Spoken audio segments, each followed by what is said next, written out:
Kinder machen die Dinge so, wie sie es selbst sehen, fühlen, riechen, schmecken. Das heißt, wir sind immer Vorbilder für unsere Kinder. Das, was wir machen, ist das, was sie lernen, wie die Welt funktioniert.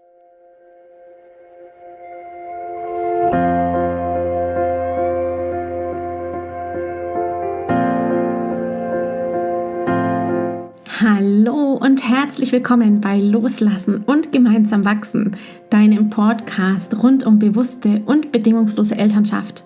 Mein Name ist Manuela Festel, ich bin Mama, Mutmacherin und vor allem Mentorin für achtsame Kommunikation und gewaltfreie Konfliktlösung mit Kindern.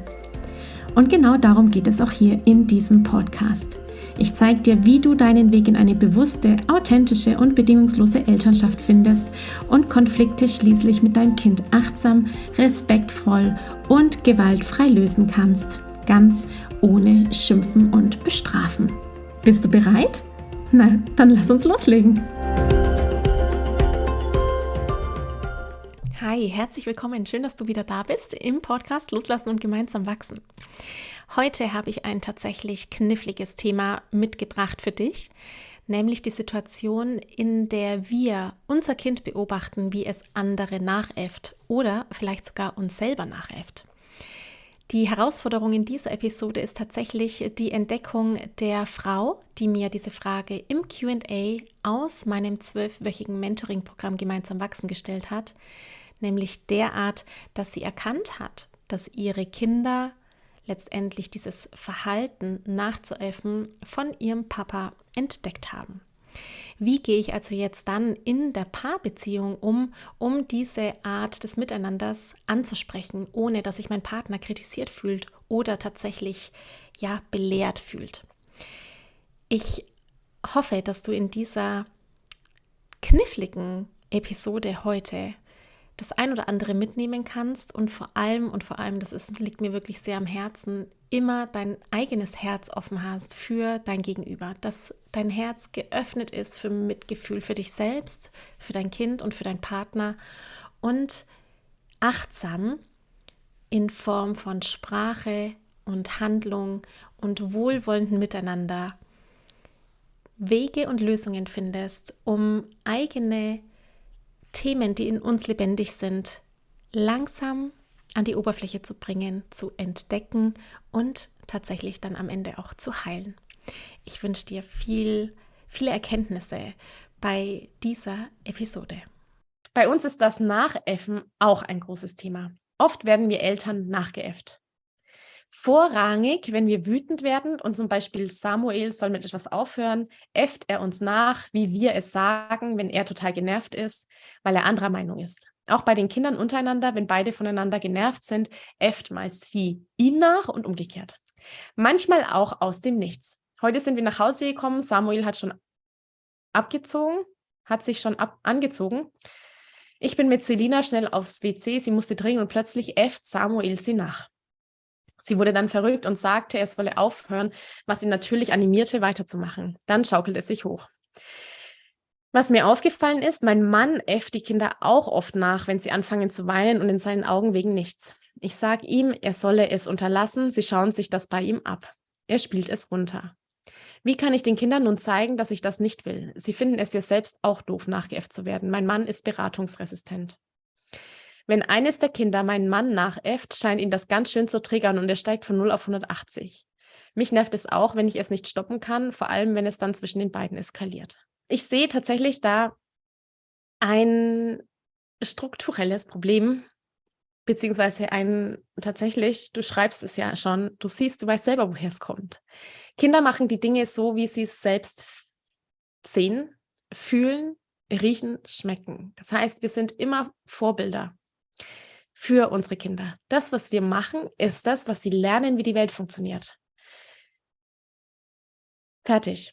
Also die lernen hier im Hier und Jetzt, in dem Land, in dem sie leben, wie es ist, Familie zu sein, was es bedeutet, eine Beziehung zu führen, was es bedeutet, großer Bruder zu sein, kleine Schwester zu sein, wie man miteinander umgeht. Das lernen sie von uns Eltern. Das ist eine irre Verantwortung, die Eltern haben, die wir haben. Das ist unglaublich. Wenn uns das jemand gesagt hätte, hätten wir wahrscheinlich gesagt, das will ich doch nicht.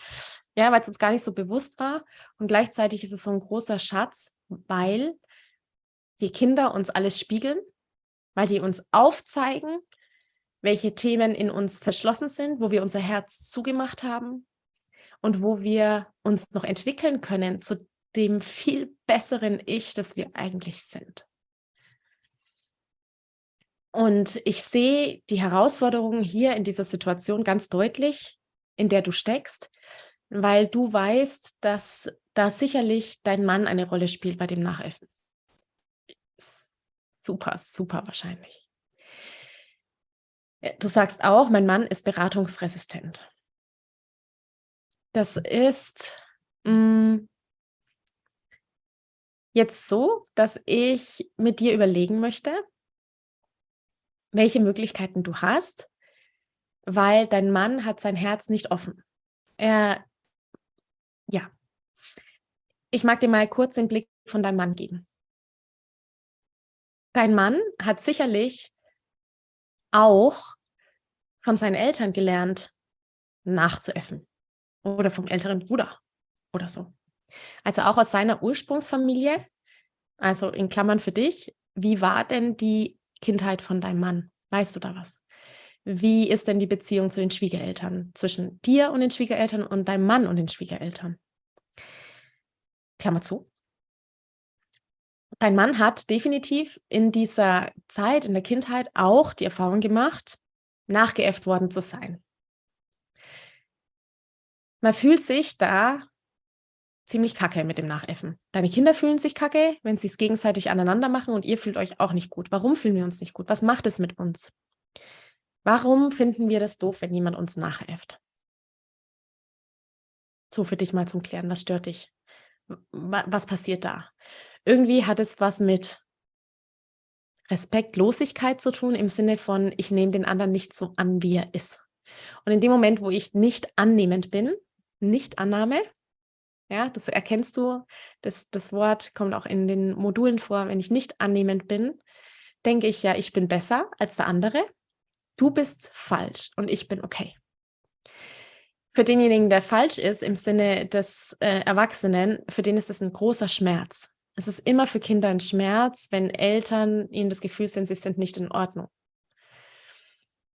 Das Nachäffen macht das Gefühl von, ich bin nicht in Ordnung. Ich kann nicht so sein, wie ich bin. Ich werde dann quasi verarscht oder ich werde nachgeäfft letztendlich. Ich darf nicht so sein. Das hat was Gehässiges ja auch mit sich.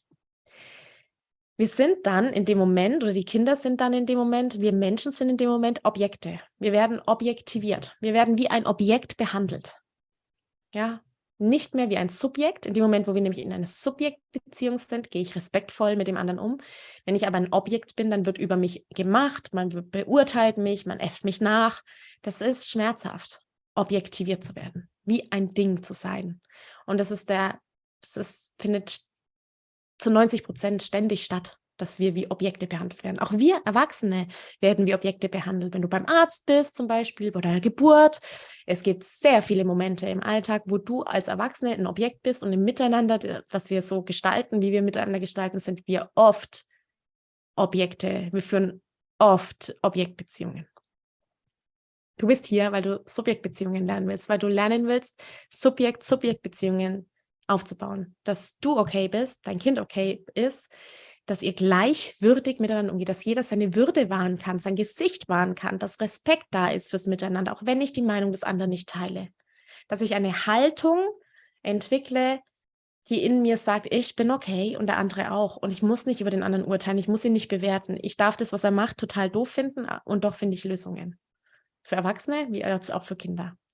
Bei deinem Mann ist es so, der ist auch objektiviert worden. Eindeutig. Und es passiert jetzt folgende Strategie. Werden wir objektiviert? Werden Kinder objektiviert? Sind sie Opfer? Sie können sich nicht wehren. Da ist ein Erwachsener, der macht irgendwas mit mir. Und es ist so ein Schmerz. Es ist so ein Schmerz, objektiviert zu werden, dass wir diesen Schmerz weitergeben.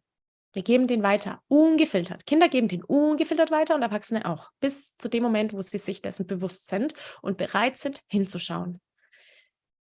Kinder geben den insofern weiter, als dass sie dann irgendwann mal zum Täter werden, indem sie andere Kinder objektivieren. Also sprich, rein auf psychologischer Ebene, Täter-Opfer-Geschichte, da ist jetzt dein Sohn, der ist Opfer geworden von Nachäffen von seinem Vater und gibt dann das Nachäffen weiter an die weniger mächtige Schwester, an die jüngere Schwester mit 5, um diesen Schmerz, den er eigentlich in sich hat, irgendwie loszuwerden. So. Und jetzt stehst du da als Mama und erkennst das. Du erkennst jetzt, die Ursache, die ist eigentlich woanders begründet, nämlich eigentlich in der inneren Arbeit bei deinem Mann. Deinem Mann würde es für seine Entfaltung unglaublich gut tun, da hinzuschauen. Unglaublich. Für euch auch. Also der Moment, wo ich anerkennen kann, da mache ich was echt doof ist und ich bin bereit, mich zu öffnen, passiert und vielleicht passiert der ein oder anderen das hier bei mir auch, dass erstmal so ein Schmerz kommt und man sich denkt, oh Mann, ey, was ist denn das für ein Kack? Und dann geht es runter emotional, dann ist der Schmerz da. Wir müssen den Schmerz fühlen, damit er heilen kann. Michael Ende, ja, die unendliche Geschichte. Und dann geht es nach oben. Dann geht es nur nach oben. Die Schmerzen, das sind einfach wirklich die Täler und in dem Tal befindet sich der Schatz, um mit der Gondel nach oben zu rasen.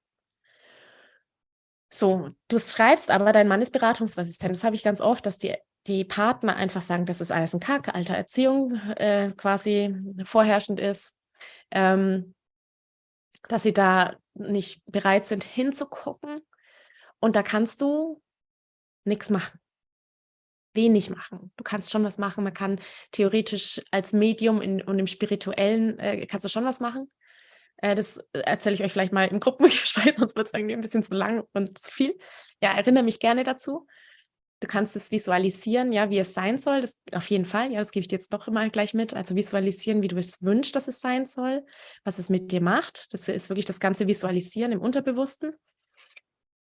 Und doch ist es so, dass dein Mann von sich aus diesen Schritt gehen darf, muss, um diesen Prozess, was in ihm drin ist, zu öffnen. Das kann passieren, da habe ich ein ganz tolles Interview gehabt in meinem Podcast mit Matthias Völchert. Matthias Völchert ist der Gründer von Family Lab. Und falls euch das was sagt, macht nichts. Man muss nicht alles wissen, alles gut. Aber wenn ihr mögt, empfehle ich euch das Interview mit Matthias Völchert in meinem Podcast. Denn da geht es genau darum, was mache ich denn? Er ist nämlich in meinem Bereich tätig, schon seit 40 Jahren, ja, ein Urgestein der Bedürfnisorientierung und gleichwürdigen Beziehungen, hat mit Jesper Juhl Family Lab in Deutschland aufgebaut und ganz eng mit Jesper Juhl zusammengearbeitet. Und die Frage, die ich ihm für den Podcast gestellt habe, war eben auch, ja, was mache ich denn, wenn mein Mann nicht mitmacht? Das, was wir so haben oder was ihr so habt, ja? Mein Mann macht nicht mit, er ist nicht bereit. Und die Antwort von Matthias Völchert, um das mal ganz kurz runterzubrechen, ist, ja, dann wird er es auf die harte Tour erfahren. Irgendwann fällt es ihm nämlich dann wie Schuppen vor die Augen. Nämlich dann, wenn das Kind irgendwann älter ist und sagt, Papa, du hattest nie Zeit für uns oder musst du mich eigentlich immer so anschreien oder eben, was letztendlich dein Sohn gerade auch macht, ist, dass er seinen Vater selber nachäfft und ihm den Spiegel vorhält. Wirklich den Spiegel, weil wir Spiegelneuronen im Gehirn haben. Unsere Kinder spiegeln uns, weil sie über die Spiegelneuronen im Gehirn unsere Mimik, unsere Wörter, unsere Haltung nachimitieren. Und weil wir auch Kinder waren und auch Spiegelneuronen haben, fühlen wir uns manchmal so, als wären wir unsere Mutter und würden die Wörter unserer Mutter sagen. Ja, weil wir das wirklich tun. Weil wir es wirklich gelernt haben, unterbewusst, wie es ist, Mama zu sein. Ja, wir haben das alles aufgenommen.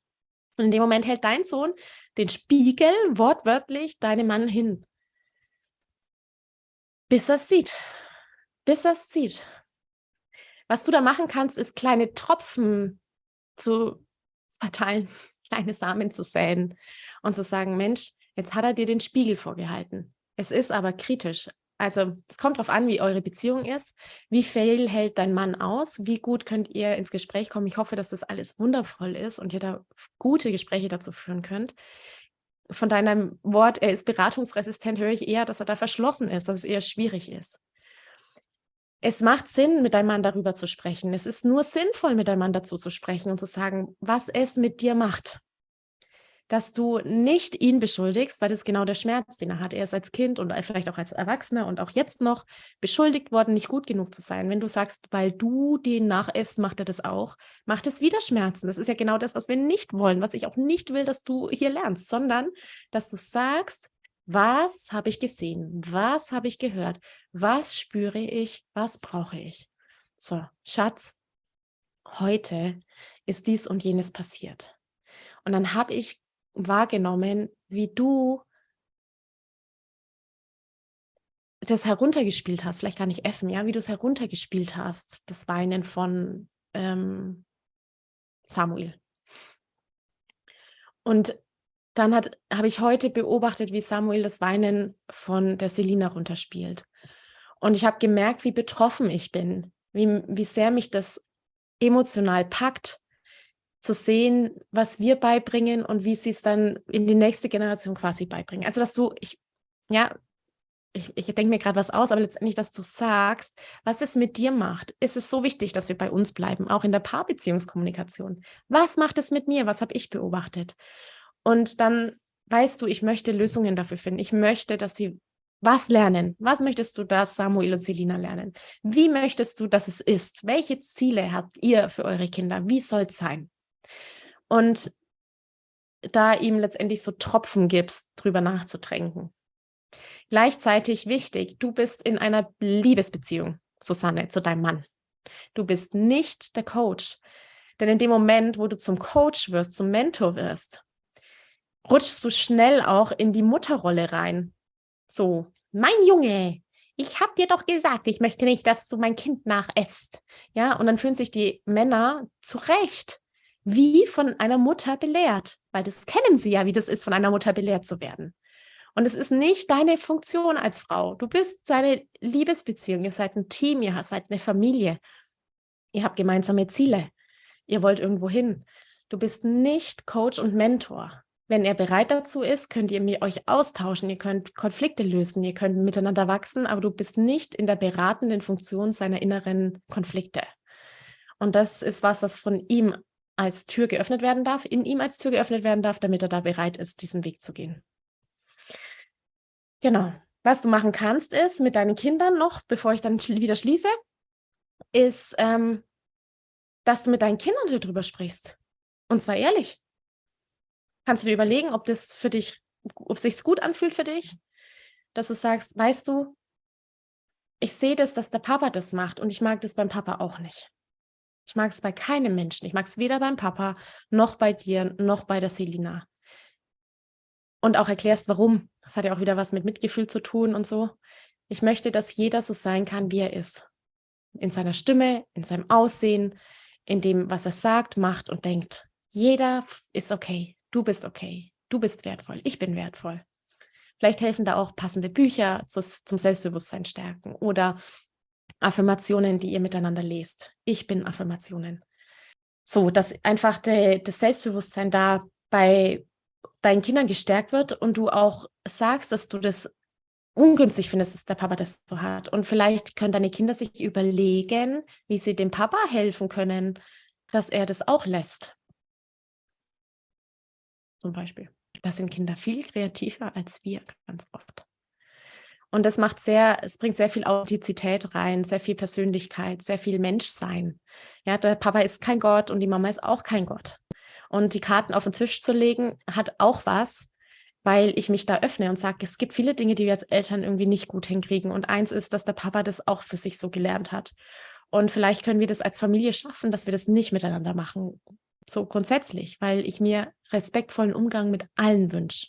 In der Familie und auch im Außen.